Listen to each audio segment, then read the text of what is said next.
Teman-teman, di video kali ini kita akan bahas soal OSN Fisika SMA ya, tahun 2024. Ini adalah soal di tingkat kabupaten ya. Sebuah proyektil ditembakkan dari permukaan tanah ke udara dengan kecepatan awal tertentu dan sudut elevasi alfa terhadap horizontal. Percepatan gravitasi G ke bawah, hambatan udara dapat diabaikan jika tinggi proyektil maksimum sama dengan H, sedangkan jangkauan menjangkau maksimum sama dengan R besar, maka terdapat hubungan tan alfa sama dengan N kali H bagi R dengan nilai N sama dengan berapa gitu ya. Nah, pertama kita harus tahu dulu rumusan umum dari ketinggian maksimum dan jangkauan terjauh ya. Nah, untuk ketika kita punya suatu pergerakan gerak parabola ya, ini kan gabungan dari GLBB dan GLB. Kira dia punya kecepatan alfa 0 dan inilah kira-kira bentuk dari ilustrasi gerak parabola gitu ya. Ketika dia mencapai ketinggian maksimum atau H, maka Vy itu sama dengan 0. Tapi Vx itu tidak sama dengan 0 gitu ya. Nah, pertama kita tahu bahwa alfa adalah sudut elevasi ya terhadap sumber horizontal. Di sini kita bisa dapatkan bahwa pada saat ketinggian maksimum Vy sama dengan 0, maka Vy sama dengan V0y dikurang dengan GT, maka kita bisa dapatkan waktu hingga mencapai ketinggian maksimum ya. Di mana Vy sama dengan 0, maka 0 sama dengan V0y kurang GT, dan GT sama dengan V0y, atau T sama dengan V0y bagi G. Di mana V0y itu adalah V0 sin alpha bagi dengan G. Nah, ini adalah waktu dia mencapai ketinggian maksimum. Untuk mencari rumusan ketinggian maksimum, kita bisa gunakan hubungan H sama dengan V0YT kurang setengah GT kuadrat. Kita tinggal substitusikan persamaan T ke dalam persamaan H di sebelah kiri ya. Kita dapatkan V0 sin alpha kali dengan V0 sin alpha per G dikurang dengan setengah GT kuadrat. Nah, kita tinggal substitusikan T juga ya di sini. Kita dapatkan di sini V0 sin alpha per G kuadrat. Maka kita dapatkan V0 sin alpha dikali V0 sin alpha artinya sama dengan V0 kuadrat sin kuadrat alpha bagi G kurang, ini nanti jadi G kuadrat, G-nya hilang di sini, maka ini jadi V0 kuadrat sin kuadrat alfa per 2G. Nah, ketika kita kurangi dari dua persamaan ini kan sama-sama kita jadikan penyebutnya per 2G ya. Maka ini jadinya 2V0 kuadrat sin kuadrat alfa kurang V0 kuadrat sin kuadrat alfa. Kita bisa dapatkan nilai dari H itu adalah V0 kuadrat sin kuadrat alfa per 2G. Nah, itu adalah ketinggian maksimum. Berikutnya, untuk mencari jangkauan maksimum, kita bisa gunakan rumusan GLB ya, di mana R itu sama dengan Vx dikali T. Nah, Vx-nya adalah V0 cos alpha dikali T. Saat dia mencapai ketinggian maksimum adalah V0 sin alpha per G ya. Maka kalau dia mencapai jangkauan terjauh, artinya dua kali ini. Maka kita dapatkan 2V0 sin alpha per G. Maka di sini kita dapatkan 2V0 kuadrat sin alpha cos alpha per G.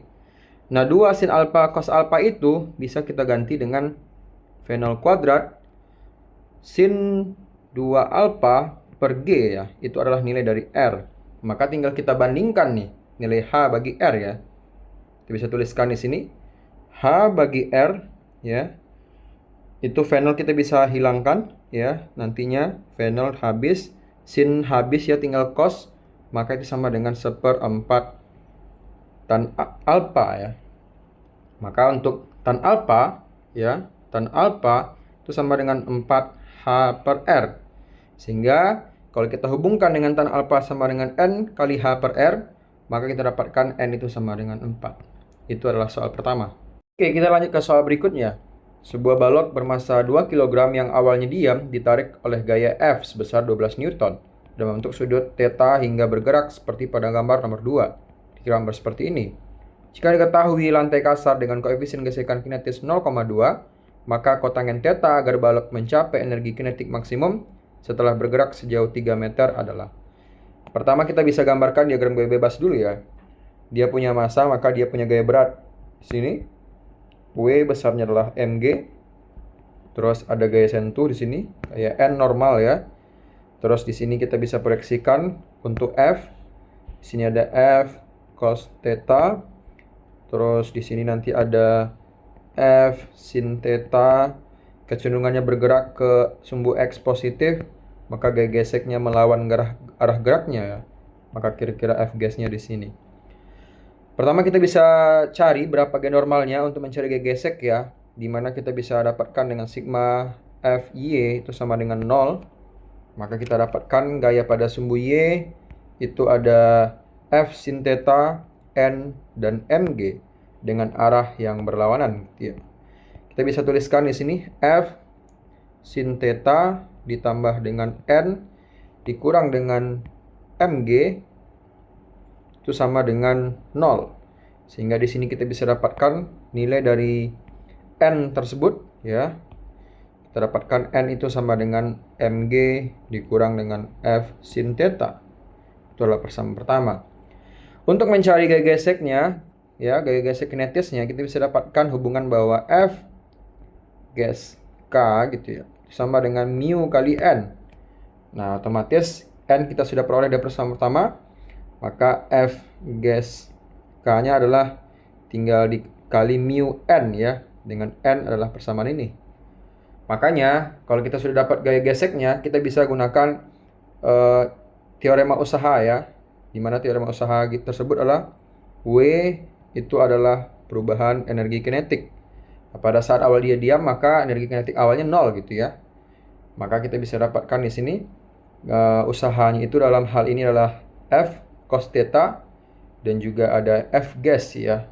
Maka kita bisa dapatkan di sini F cos theta dikurang dengan F gas ya dikali dengan jauhnya dia berpindah S dalam hal ini itu sama dengan EK aksen dikurang EK 0, di mana nilai dari ini adalah 0 ya, karena pada saat awal dia diam. Sehingga di sini kita bisa dapatkan persamaan dari energi kinetiknya, di mana persamaan EK aksen gitu ya, itu sama dengan F cos theta ya.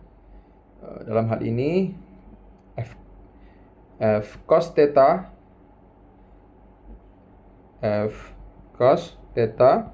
ya kali S dikurang dengan F gas kali S. Nah, berikutnya tinggal kita substitusikan ya, dimana nilai dari F cos theta gitu ya, terus kita tinggal substitusikan nilai gaya geseknya gitu ya, maka kita bisa dapatkan nanti ke persamaan berikutnya.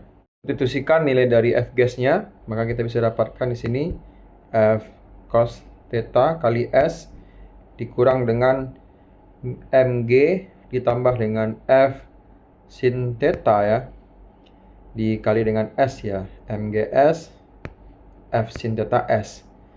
Nah, berikutnya persamaan ini kita bisa dapatkan kalau kita mencari energi kinetik maksimum, kita tinggal turunkan terhadap theta ya. Maka EK max ya, EK max itu sama dengan turunan EK ya, dEK terhadap d theta itu sama dengan 0. Nah, kita bisa dapatkan ya bahwa untuk mu mgs itu kan sama dengan 0 nanti. Bagian ini ya. Ini nanti ini ada mu ya. Mu, terus ini ada mu juga. Nanti bagian ini sama dengan 0, maka hanya ada nilai itu adalah untuk bagian tetanya gitu ya. Maka kita bisa dapatkan di sini turunan dari d theta gitu ya. Dari cos theta ditambah dengan mu sin theta gitu ya, itu sama dengan 0. Nah, turunan dari cos adalah min sin, maka min sin theta, dan turunan dari sin adalah positif cos ya, ditambah dengan mu cos theta sama dengan 0. Sin kita pindahkan ke kanan, maka kita bisa dapatkan kita kan cari cos ya, kita bisa langsung bagi sin ya, kedua ruas kita bagi dengan sin theta, maka ini jadinya min 1 ditambah dengan mu cot theta ya, sama dengan 0. Nah, kita bisa dapatkan di sini bahwa nilai mu cot theta itu sama dengan 1, maka cot theta itu sama dengan 1 per mu. Nah, mu diketahui nilainya adalah 0,2 ya. Maka kita bisa dapatkan 1 per 2 per 10 sama dengan 10 per 2. Maka cot theta itu sama dengan 5. Itu adalah soal nomor 2.